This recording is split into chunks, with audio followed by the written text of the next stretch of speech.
Like, obviously, I'm not come here. I'm not a great Muslim. I'm gonna be honest with you, know. أخي, please, none of us great Muslims, أخي. None of No, us. no, I mean, I don't like, know, but maybe you could be better than me, أخي. Even me, I'm not a great Muslim, أخي. inshallah, I will be one day. Inshallah, I will be one day. I don't think we'll be. Inshallah, we'll try. But we're Inshallah, always, inshallah. But brother, I just see like, say for example, on an outsider's view, yeah, you're watching all of these debates that's happening in Muslims' corner and so on and so forth. Do you think it's a good look for non-believers to be coming to the right path? Let's just say Sunni, Shia, Wahhabi, whatever it is. That's a good question. That's a very good question from you, brother.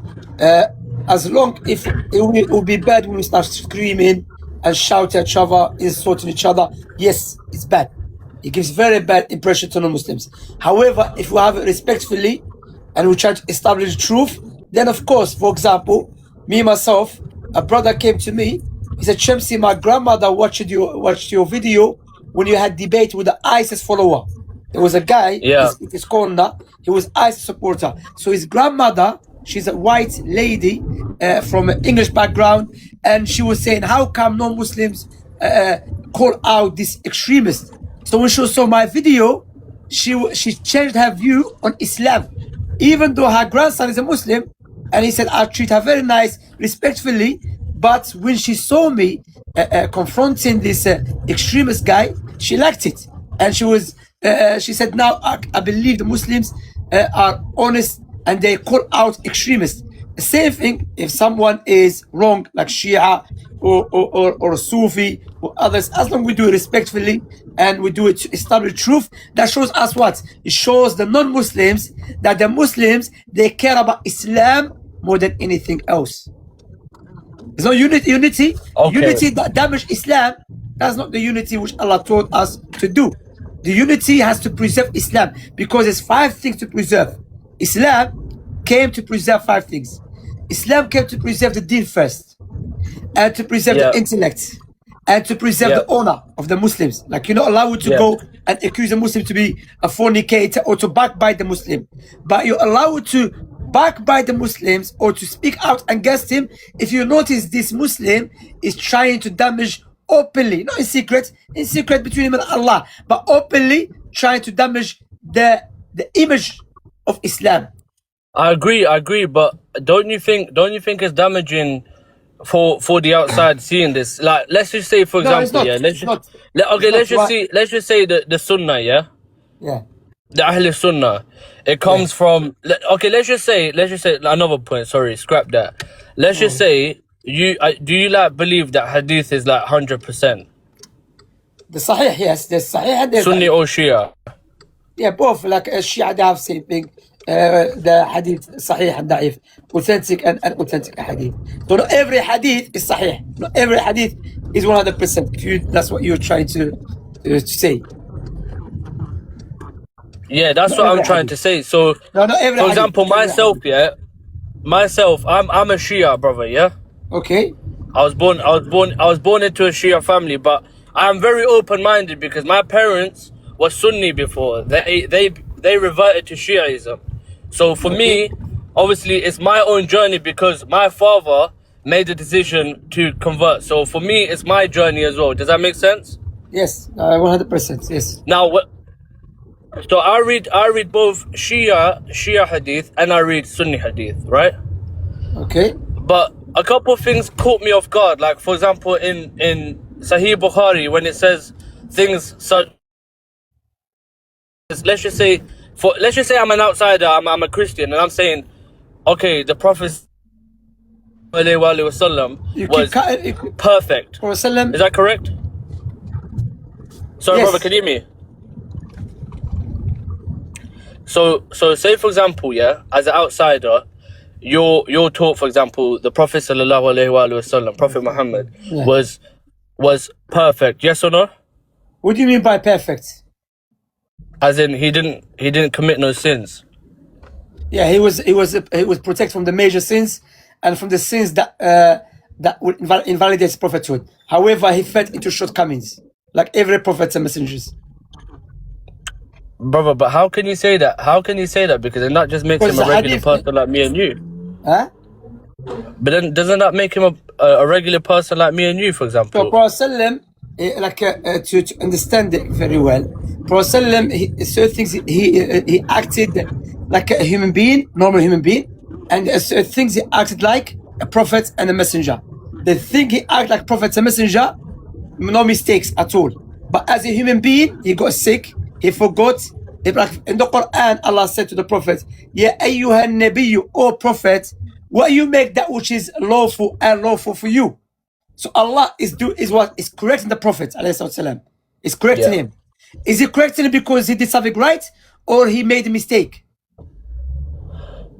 Okay, fair enough, fair enough. Okay, my next point, because this is like following on to my next question. As a prophet and messenger, conveying the message perfectly. However, as Bani Adam, ﷺ, like the Prophet ﷺ in the hadith in Sahih ibn Hibban, he said, if Allah take me and Jesus accountable for our shortcomings, he will punish us without doing us any injustice. How? Regardless how much every human being, every angel, every created thing worship Allah, they will never be able to repay back Allah for his blessings. That's why we have the concept of seeking forgiveness. You know? That's why the Quran, Allah said, O Prophet, ask forgiveness for yourself and the believers, male and female. Allah is asking the Prophet to seek forgiveness, not because he was falling into major sin or a sins that invalidate his prophethood. However, he fell into shortcomings which every prophet and messenger will fall into when you compare it to Allah's blessings and Allah's favor upon every created being. Okay, fair enough. So, but let me ask you about, please, one thing. Sorry, you know, because you said, you know, one thing I always ask Shia.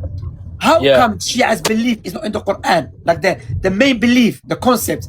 Like for example, wilaya, the wilaya which is in the books of the Shia, the most important aspect of the deen. Likewise, following Ahl Bayt. So these two things, which is the most important according to Shi'as belief, how come it's not clear in the Quran? Okay.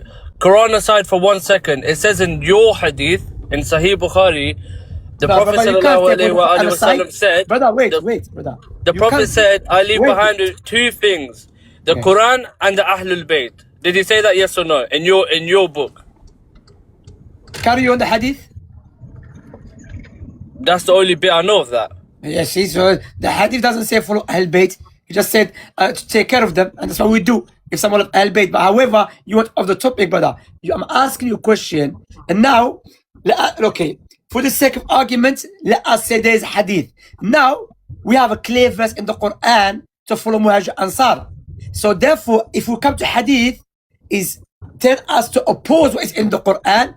Either we have to explain it to go in line with the Quran, or it cannot be from the Prophet, because the Prophet is not going to tell us something that opposes the Quran wal iyadu billah. So that's why we say we follow Muhajir Ansar Ahl Bayt.